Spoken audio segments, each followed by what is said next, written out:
Tarde, eu sou Ronaldo Almeida, editor da revista Brava, Climatização e Refrigeração, e do portal EA, Engenharia e Arquitetura.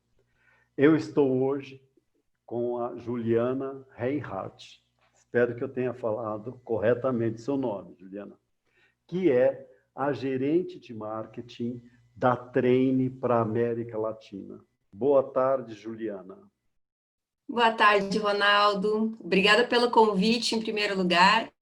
Estou me sentindo honrada de fazer parte desse projeto lindo que você está liderando. Ok, obrigado. Bem, como eu digo, essas entrevistas fazem parte de um projeto, exatamente, que nós, na verdade, ela começa na mídia impressa, não é? Que é a seção que nós criamos na revista Brava, Climatização e Refrigeração, que é a Mulheres de Ação, uma seção que nós começamos junto com a Priscila Baiocco, que atualmente é a presidente do Comitê de Mulheres da Abrava. Aliás, Juliana, você faz parte do comitê também, não é? Sim, eu estou coordenando o subcomitê de marketing. É um desafio maravilhoso, estou super... Aceitei o desafio quando a Priscila me convidou e estou muito feliz. Que bom, que bom. Então a nossa conversa vai ser reproduzida na edição de setembro, mas fica a gravação também no YouTube para quem quiser, acessar. O nosso canal no YouTube é youtube.com/Nova Técnica Editorial, tá ok? Diz uma coisa, Juliana, qual que é a sua formação escolar e acadêmica, né? Então, eu costumo brincar que eu decidi a minha profissão, Ronaldo, com 14 anos de idade, quando eu comecei um curso técnico de publicidade e propaganda. Depois do curso técnico, eu ingressei na graduação, sou formada em publicidade e propaganda, me formei em 2007. Em 2011, eu fiz o meu primeiro MBA em sustentabilidade, eu já estava trabalhando na Treine e me encantei com essa tendência realmente da indústria em relação à sustentabilidade. Eu quis me aprofundar mais no tema, foi uma experiência muito rica. E em 2016, eu concluí o meu segundo MBA em marketing e gestão de negócios. Que bárbaro. Quer dizer que, então, você falou que a Treine foi o seu primeiro emprego ou você teve outros trabalhos antes da Treine? Né? Comecei cedo, Ronaldo. Eu comecei a trabalhar com 16 anos de idade, quando eu estava fazendo esse curso, né, técnico. Surgiu a oportunidade de trabalhar na secretaria do colégio que eu estudava. E foi muito interessante porque, assim, na época eu já fazia um curso técnico, eu fazia inglês, fazia teatro, já tinha uma rotina super agitada. E quando apareceu esse desafio de trabalhar, né, na secretaria, primeira coisa que meu pai falou: não, você precisa estudar. Eu falei: não, pai, eu quero trabalhar. Aí ele falou: então a gente vai fazer um acordo. Se as suas notas diminuírem, você vai sair do estágio, porque você não vai dar conta. Eu brigo que foi o primeiro não que eu escutei na minha carreira, foi do meu pai. E eu falei: não, eu vou dar conta sim. Enfim, dei conta, e até no meio desse estágio, muitas pessoas me perguntavam: mas por que você está trabalhando na secretaria que não tem nada a ver com a sua área de atuação, que é publicidade e propaganda? E eu falava: não, mas existe sim uma possibilidade, porque tinha um departamento de marketing lá dentro desse colégio, dessa instituição de ensino.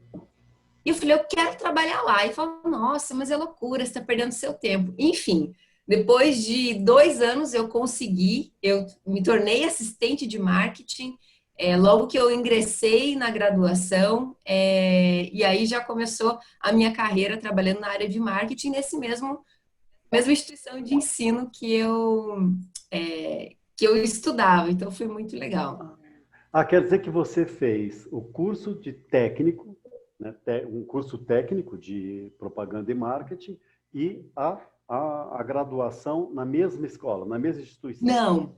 Não foi na mesma instituição, não foi na mesma, foi uma outra instituição que eu fiz a graduação, mas aí quando eu estava cursando a graduação, eu já estava trabalhando. Então, no primeiro ano de faculdade, eu já trabalhava na área de marketing, né? Que eu sempre tive esse objetivo de trabalhar do lado do cliente, né? E não do lado agência. Eu nunca quis trabalhar com agência, mas trazer a visão de agência para dentro do cliente. Esse foi meu objetivo. E aí, quando eu me concluí, eu acabei fazendo freela, trabalhei com vendas, tive outras experiências profissionais também. E eu lembro que em novembro eu fiz uma entrevista na Trem. Me formei em dezembro de 2007, e em janeiro de 2008 eu ingressei. Comecei a minha carreira na Trem como assistente administrativo na fábrica, na planta, né, aqui de Curitiba. Foi uma experiência assim muito legal, muitas oportunidades de crescimento, de desenvolvimento da minha carreira. Então, já são aí quase 13 anos trabalhando na Trem. Mas você fez uma carreira, de certa forma, meteórica na Trem, né? Começou lá e hoje você ocupa a gerência de marketing para a América Latina. Me conta um pouco quais foram os passos que você deu dentro da Trem. Legal, Ronaldo. Eu acho que assim, eu sempre aproveitei muitas oportunidades. Então, eu sempre mirei no crescimento horizontal. Então, eu lembro que quando eu fui contratada somente para atualização de catálogos técnicos dos equipamentos que nós produzimos na Sim, planta. E eu comecei a olhar e falei, peraí, mas tem uma oportunidade aqui no endomarketing. Deixa eu ir lá. Ah, não, mas tem uma oportunidade aqui de evento. Deixa eu organizar. E eu fui abraçando e aproveitando as oportunidades. uhum, Tem um momento na minha carreira que foi em 2016 que virou uma chave. Eu tive uma oportunidade de fazer o que a gente chama do skip level, né? É pular o nível, e eu tive uma oportunidade de conversar com a presidente da América Latina. E ela fez uma pergunta para mim. Ela falou: Juliana, qual o seu próximo passo? Na época eu era analista ainda, analista de marketing. E eu falei: olha, meu próximo passo eu quero um cargo de gerência da América Latina, onde a gente consiga centralizar todas as ações de marketing da região. E ela não esperava por aquela resposta, mesmo porque a posição não existia até então. sei, sei. Uhum. Sabe, ficou surpresa, assim, ela talvez esperava, eu quero subir, quero ser gerente do Brasil. Eu falei, não, eu quero América Latina, porque eu vejo que a gente tem uma oportunidade de consolidar as ações e trabalhar de uma maneira muito mais estratégica. Enfim, demoraram 3 anos até que isso acontecesse, mas em janeiro de 2019 surgiu a oportunidade e eu assumi a posição de gerente de marketing para a América Latina. E como tá? Tá muito corrido? Tá muito corrido, maravilhoso. Eu falo que a melhor coisa de trabalhar com marketing é que a gente não tem rotina. Então, sempre é um projeto diferente, um projeto inovador, e essa possibilidade dentro do nosso segmento, que é muito focado para engenharia, e a gente conseguir abrir isso e falar sobre soluções, né? Eu sempre tenho em mente que nós não vendemos equipamentos, nós vendemos Sim. soluções para os nossos clientes. E aí vem o papel do marketing, de traduzir tudo que a engenharia faz, de uma maneira com muita excelência, para trazer para o cliente. O que que o meu cliente ganha com isso? Então, acho que essa é a mágica que a gente tem que fazer todos os dias e que é incrível mesmo. E você atende a América Latina desde o México até ou Tudo. tudo, tudo? Totalmente América Latina, nós somos divididos em algumas regiões, então tem a região de Caribe, Central América, a região do México, que hoje é o nosso maior mercado, Brasil é considerado uma outra região, e aí o que a gente chama dos outros países que são os menores, Chile, Argentina, Sim. países. Ai, que bom. Agora me Hoje, diz. Ah, pode falar. não, eu só ia falar que hoje, na verdade, nós temos 5 líderes de marketing, né, divididos em alguns desses países. Dentro do time de marketing, então, a gente tem o Brasil, o Chile, México, Porto Rico e Argentina. Então, são os principais países e que a gente consegue trabalhar a forma de marketing estratégico em todos esses países. Que bom, que ótimo. Agora, mudando um pouquinho de assunto de carreira para uma outra questão com a qual você se identifica bastante, né? Inclusive, você é reconhecidamente uma pessoa, né, que se empenha muito na questão de gênero, né, no setor de AVACR. Ou seja, uma pessoa que busca, tem uma certa liderança na busca pela equidade de gênero. Não é verdade? É verdade, Ronaldo. Eu acredito que esse é um do que brilha, o que brilha meus olhos, assim, é um combustível, né? Obviamente eu sou completamente apaixonada pelo meu trabalho, pelo que eu faço. O marketing é uma área incrível, que se renova todos os dias.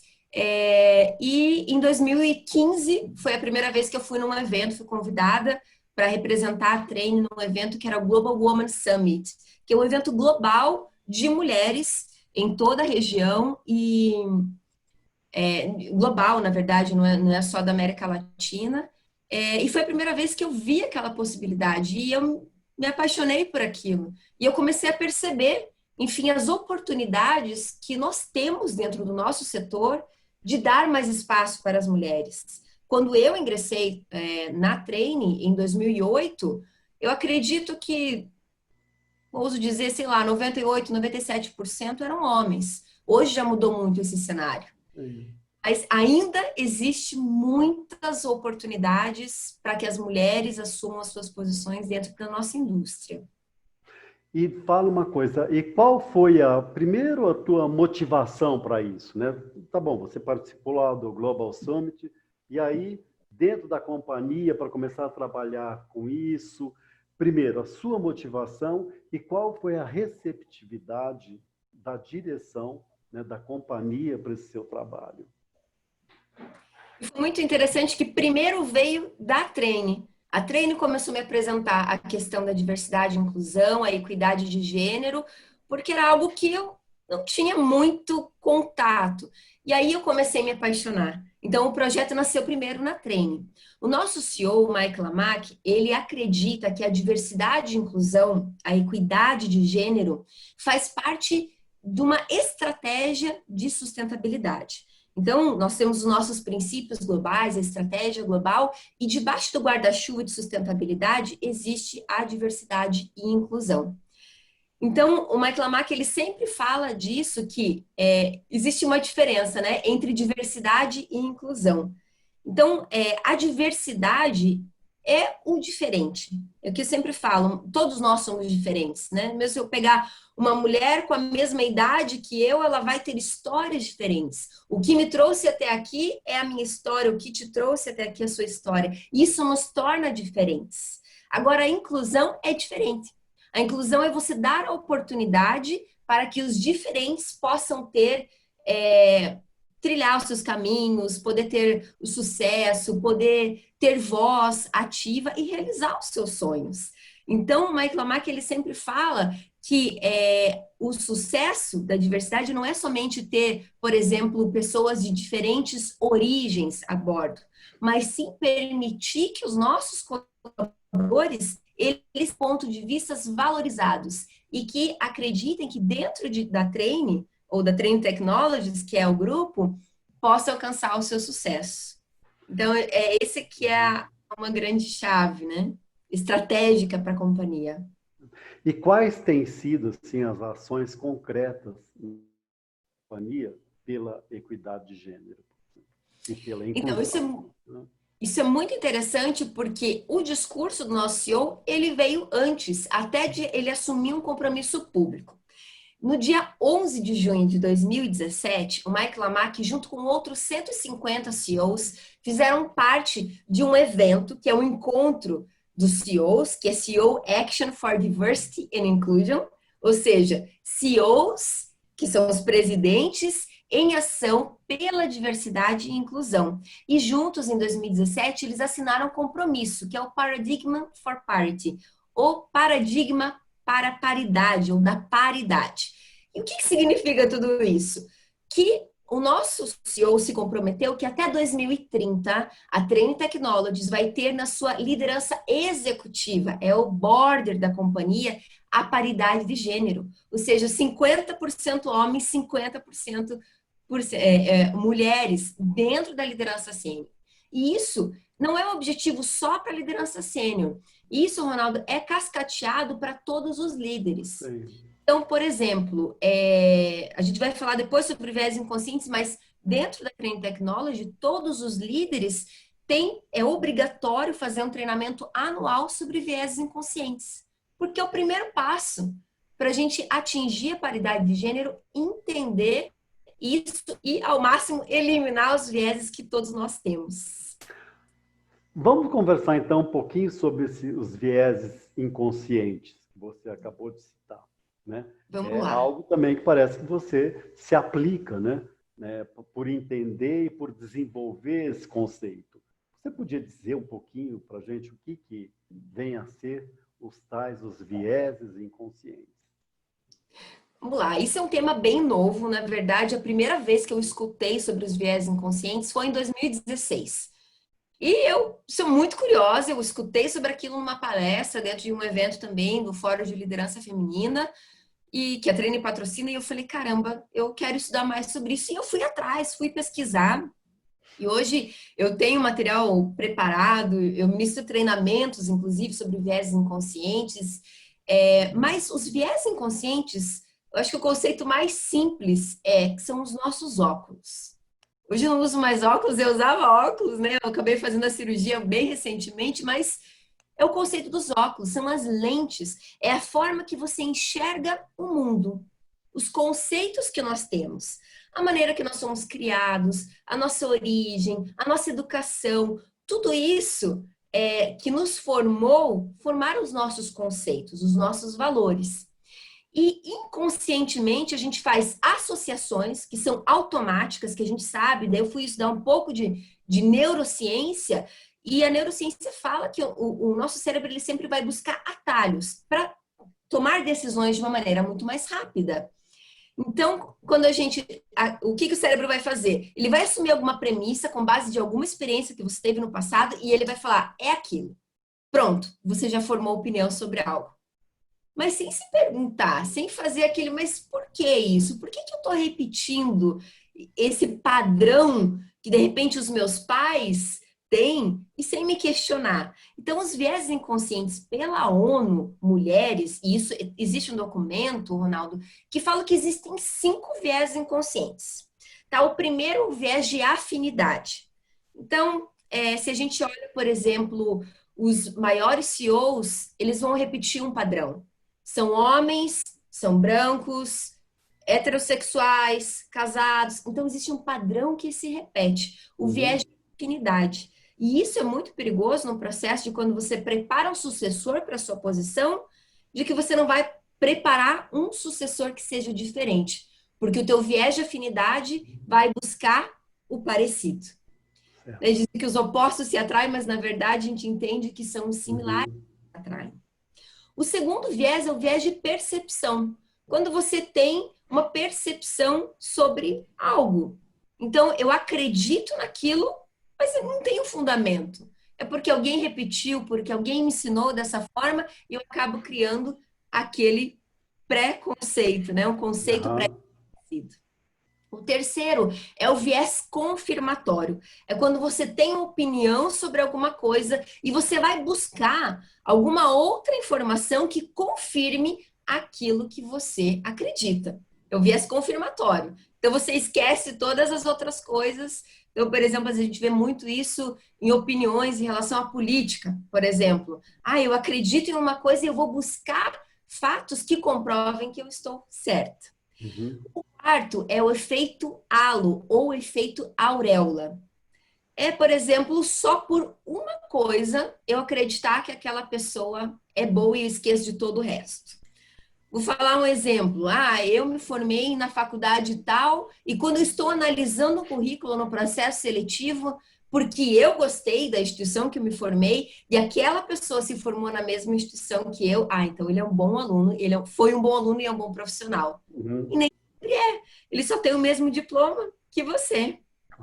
E o último é o mais interessante, na minha opinião, que é o efeito de grupo. Existe até um vídeo de um teste que eles fizeram nos Estados Unidos, que eles pegaram uma sala de espera de um consultório médico e eram com todos os atores. E só tinha uma pessoa que não sabia do combinado, que não era atriz naquele momento, que realmente veio para consulta. E soava um apito. Toda vez que soava aquele apito, todos os atores se levantavam. E a pessoa que veio para consulta ficava meio perdida. O que está acontecendo? Eu conheço isso. O apito soa, a mulher levanta. E aí vai mostrando o estudo que no decorrer do tempo, isso em questão de alguns minutos, Aham. todos os atores saem, vêm novas pessoas e todas as pessoas começam a repetir o padrão. Ou seja, ninguém se perguntou por que que eu preciso ficar de pé quando toca o apito. Então, esse é o efeito de grupo. Então, a gente tende a repetir um padrão de grupo para que não, para que a gente não seja excluído. Então, falando muito resumidamente, isso aí é uma palestra de mais de uma hora, mas só para dar um insightzinho para você, Ronaldo. Ah, interessantíssimo. Aliás, você deveria preparar uma, uma live, né? Ou uma apresentação, aproveitando esses tempos de pandemia, fazer uma apresentação sobre isso, né? Pelo Zoom. Eu ajudo a divulgar. Combinadíssimo, vamos fazer isso sim. Agora, e aliás, você tem, né, um lugar também para fazer isso e para divulgar, que é o Comitê de Mulheres da Brava, né? Do qual você é a coordenadora do subcomitê de marketing, não é? Me diz um Exatamente. pouquinho o que é que você pretende fazer aí. Eu acredito que o papel do marketing nesse comitê, Ronaldo, a gente tem que trabalhar muito com geração de conteúdo. Eu não acredito que a gente vai alcançar a equidade de gênero de uma maneira muito rápida, porque é uma transformação cultural. Por isso que eu sempre digo que é uma jornada, nós estamos trilhando uma jornada. E uma jornada que não é uma jornada que somente as mulheres vão percorrer, são as mulheres junto com os homens. Porque a Uhum. partir do momento que, como o nosso CEO fala, que as empresas entenderem que empresas diversas e inclusivas são mais inovadoras, encontram soluções de forma mais rápida, elas vão ser mais lucrativas para os nossos clientes. E assim a gente consegue transformar o nosso setor. Eu acredito muito nisso. Se Claro. você olhar um tempo atrás, algumas empresas da área de cosmético, por exemplo, já assisti palestras de liderança falando sobre isso, que toda a liderança sênior era composta por homens, fazendo produtos para as mulheres. E a partir do momento que eles entenderam, não, peraí, vamos chamar as mulheres para sentar aqui nessa mesa e decidir estratégia, eles se tornaram muito mais lucrativos. Então, o que eu acredito? Com o Comitê de Mulheres da Brava, a gente precisa trabalhar em duas frentes. Primeiro, são realmente com as mulheres. A gente precisa gerar conteúdo que incentive e que inspire essas mulheres no desenvolvimento das suas carreiras. Eu já escutei muitas mulheres falando que, de repente, são de uma área administrativa do nosso setor e que adorariam estar no campo, mas acham que o campo não é para as mulheres. Então, a gente precisa mostrar que sim, que é possível. Uhum. Da mesma maneira, mulheres que estão no campo, que gostariam de ir para uma área de gestão, uma área estratégica, uma área de engenharia, de desenvolver o produto que elas instalam. Isso é possível. Então, o nosso papel é gerar conteúdo para essas mulheres para incentivar o desenvolvimento da carreira delas. E do lado das empresas, as empresas do nosso setor, a gente também quer gerar conteúdo que transforme essas empresas, que gere valor e que elas entendam que a transformação desse setor, abrindo oportunidade para as mulheres, as empresas vão se tornar muito, vão crescer muito, vão ser muito mais lucrativas, estratégicas e inovadoras no que elas forem fazer, no que elas forem desenvolver. Ótimo, muito inspirador. Que E, fal bom! e falando em inspiração, para a gente ir encerrando um pouco a nossa conversa, qual a mensagem que você deixaria para as mulheres desse setor, Juliana? Bem, a primeira coisa que eu quero dizer para as mulheres, não permitam que ninguém diga que você não pode. Lembra lá, meu pai, quando falou no estágio que eu contei para vocês, você não vai dar conta. Eu falei, eu vou dar conta. E dei. Então, nós não podemos nos limitar diante a um não, a uma adversidade. As adversidades vão acontecer, mas a gente precisa avançar. Acredite nos seus sonhos. E em relação à inspiração, eu sempre gosto muito de falar sobre inspiração e motivação. Muitas vezes nós tentamos buscar em uma outra pessoa a inspiração ou motivação, mas na verdade a única pessoa que vai te inspirar vai ser aquela quando você se olha no espelho. É você mesma. E a partir do momento que você se inspira, se olha no espelho e fala, eu vou conseguir e eu vou fazer por outras mulheres.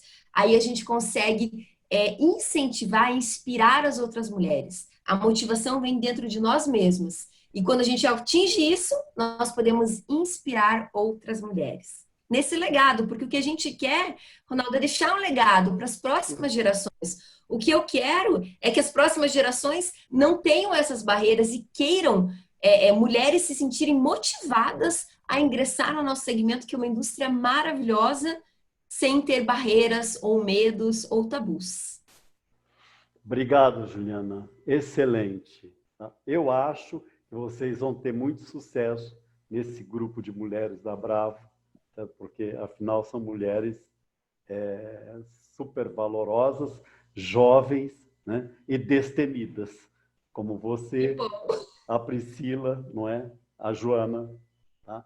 Então, parabéns e conte sempre com o nosso apoio. Ronaldo, eu que agradeço uma vez mais, respeito demais o teu trabalho, já trabalhamos juntos durante esses quase 13 anos, né? Sempre gerando conteúdo com qualidade. Eu acho que mais uma vez você está inovando e trazendo para o setor um ponto de vista diferente, que são das mulheres. Agradeço de coração a oportunidade, conte comigo para o que você precisar. E como eu sempre digo para as mulheres, hashtag vamos juntas!